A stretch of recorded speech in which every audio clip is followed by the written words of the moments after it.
The Amish are known for their devoutly religious lives, but they still have problems, from drinking to pollution to sexual abuse. Here is some of what's happening when no one is looking. The idea of someone being arrested for a DUI while driving a buggy might seem silly, but it's no laughing matter. It can be deadly. According to the Seattle Times, buggies are a massive traffic hazard. Between 2011 and 2015, the National Highway Traffic Safety Administration recorded 84 deaths occurring in 71 separate crashes, and they add that there's likely more that weren't reported. When crashes do occur, it's grim. Oswegatchie, New York Town Supervisor Alfred Nichols told the Seattle Times, "You hit one of these buggies and they're like kindling wood. They just kind of explode, and you almost always have to put the horse down. They get hit from behind and the person in the buggy flies through the air because they don't wear seatbelts." Such crashes are far too frequent. The Amish community is in mourning after a local family lost 3 children yesterday after a fatal vehicle buggy crash. In 2019, an Amish man in Kentucky was arrested on 10 felony counts after sideswiping another vehicle and crashing his buggy.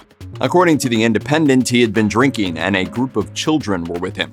In 2020, according to Chautauqua Today, an 18-year-old New York man had been drinking when he ran a stop sign with his horse and buggy in New York, flipping the buggy and injuring the horse. Driving while drinking, no matter the vehicle, is always a serious offense. That's not the only issue on the roads of Amish Country. A quick search of news stories reveals a disturbing history. Some Amish at times mistreat animals. Specifically, they mishandle the horses they use for transportation. In 2016, the Washington Post reported that police had charged a Pennsylvania Amish man with 2 counts of cruelty to animals. They were called to the scene by passers-by who saw a single horse being overburdened with a wagon of watermelons. Unable to pull it, the horse collapsed and was then hit by its owner. That's not the only instance of outside law enforcement getting involved. In 2011, officers were called to a Pennsylvania Costco parking lot where 2 Amish people had left horses tied. Both were swaying, suffering from heat exhaustion after standing in the sun on the 99-degree day. Then there's the fate of most of the horses the Amish have used, the slaughterhouse. The site, 83 Degrees, says that while many Amish will pay good money for horses deemed ready for use, those same horses are worked so hard they usually outlive their usefulness by the time they're in their teens. They're taken to auction, traded for a newer, younger model, then often bought by kill buyers for a few $100s. Horse rescues have been established to try to change that way of thinking and save horses destined to be sold per pound to slaughterhouses. In 2009, the Environmental Protection Agency took a long, hard look at Amish farms in Lancaster County, Pennsylvania. They found that 85% of Amish farms had major health violations, including improper fencing that would normally keep cows from adding their poop to local waterways and high concentrations of E. coli in the water sources.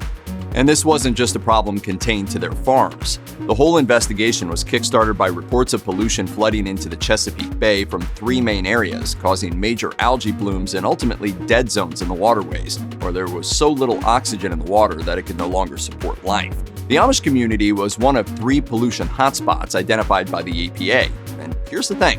Even though the agency was going to start holding farmers accountable for following the laws when it came to things like controlling sediment and keeping livestock out of the water, not everyone will comply.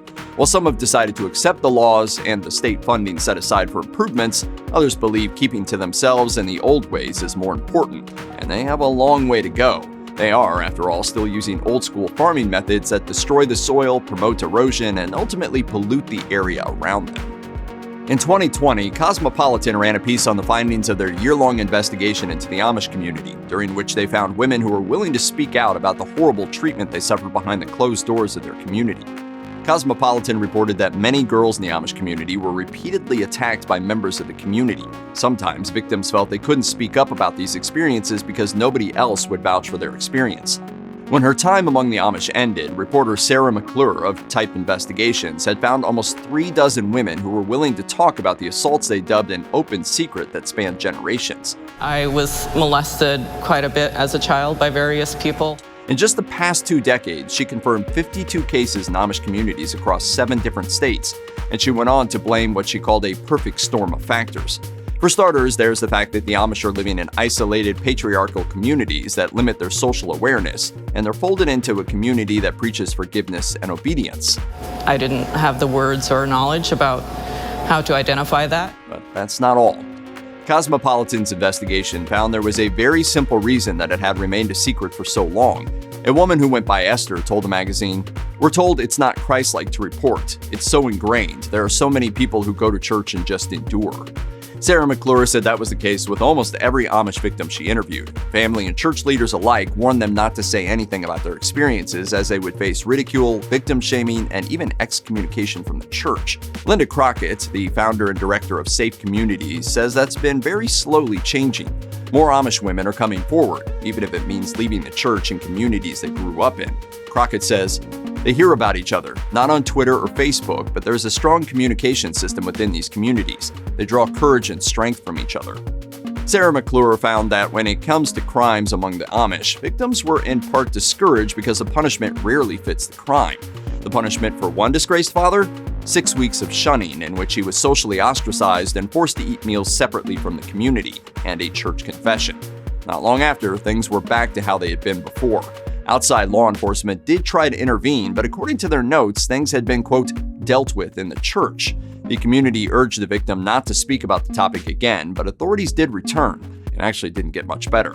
The man ended up in court, but Pennsylvania District Attorney Craig Stedman said there's almost always a problem, saying, "We've had cases where there'll be 50 Amish people standing up for the offender and no one speaks for the victim."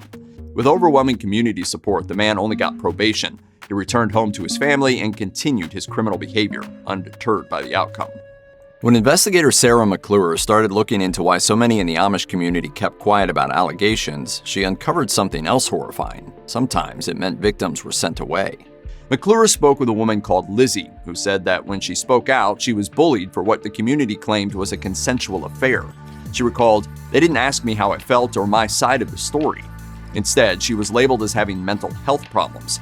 Lizzie was then sent to a so-called chiropractic clinic where she was told to, quote, work through her emotional stuff. McClure found that her account of a mysterious facility, always staffed by other Amish or Mennonites, wasn't the only one. Others told similar stories, and some say they were forced to take a cocktail of drugs that left them like zombies. Lizzie said she knew of 30 other women who had been similarly treated, and when Esther went, she was forced to take so-called sleep medication, but it wasn't for sleep. It was olanzapine, an antipsychotic used to treat schizophrenia. Esther started having hallucinations, but stayed on the drugs for weeks as she knew it was the only way to get out. Esther and Lizzie have both since left the church.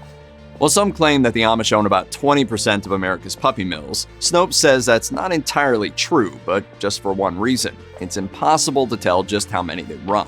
Can I take a look at it? Not really, or we don't usually let very many people look at it. The Humane Society of the United States estimates there are around 10,000 puppy mills in the country, and yes, many have been linked to the Amish community. In 2017, for example, the SPCA seized 27 dogs from a Lancaster County breeder, treated those that were in desperate need of medical attention, and rehomed them. Then they pressed charges against the breeder. Livewire Lancaster reported that in 2009, Lancaster County had been declared the puppy mill capital of the U.S., a title they directly linked to their large Amish population. They estimated that there were around 600 unlicensed breeding facilities operated out of Lancaster County sheds and barns, and wrote, "Not only do the Amish operate these puppy mills, they ensure the public does not hear rumblings inside by stressing the importance of maintaining secrecy." Is that true? Do you sell from puppy mills? That is not true. It's the furthest thing from the truth. Stopping them has proven difficult, says Bill Smith of Mainline Animal Rescue. Smith, who told Livewire Lancaster, "People are deceived. They walk away with a dog and don't realize that there are 500 dogs in a barn and are suffering horribly." In 2005, 60 Minutes took a close look at a widespread problem in Amish communities: genetic disease. In some instances, they were suffering from diseases so rare they didn't even have names. In other instances, the Amish community contained almost a third of all global cases. They traced it back to something called the founder effect. The majority of Amish trace their lineage back to the same group of German-Swiss immigrants who settled in the U.S. in the 1700s, and there are only a few hundred members of that group. Today, prolonged intermarriages are causing such a widespread problem that some communities have opted to build clinics just to care for their special needs children. In 2020, Health Europa reported the results of a shocking study done by the University of Exeter. They found 150 genetic disorders in Amish communities, and estimated as much as 80% of all Amish have a genetic disorder. Even more surprising were the 25 disorders that were discovered there.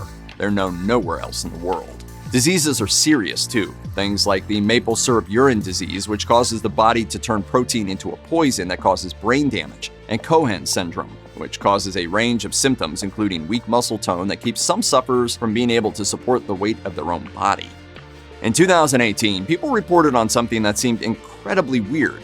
Sabrina Bunkholder from the reality show Breaking Amish had almost died of a heroin overdose. The incident was a relapse. She had been clean for a year when her friend gave her heroin for her birthday, and it was the last thing she remembered.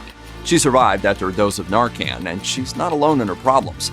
In 2016, ABC News had reported that opiate addiction, including heroin, was becoming an increasing problem in the Amish communities of Indiana, even quoting a community elder as saying, "It's just slowly creeping in here," and it had been for a long time. In 1998, the Associated Press was reporting on something even more surprising. 2 Amish men had been arrested for their part in a cocaine ring. They had been buying from members of a motorcycle gang and selling to the Lancaster County, Pennsylvania community. Surprising? Maybe. But Elizabethtown College sociologist Donald Craybill has a different perspective. He told The Atlantic, "They're just like us. They've got some problems too." Check out one of our newest videos right here. Plus, even more grunge videos about your favorite stuff are coming soon.